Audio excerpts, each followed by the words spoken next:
friends ko dyan, walang sawang sumusuporta sa akin. Thank you sa inyo lahat.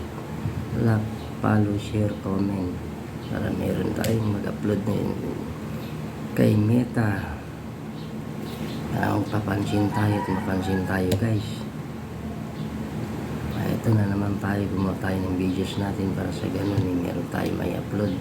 Mga kapwa kong content creator dyan, walang sawang sumusuporta sa atin lahat.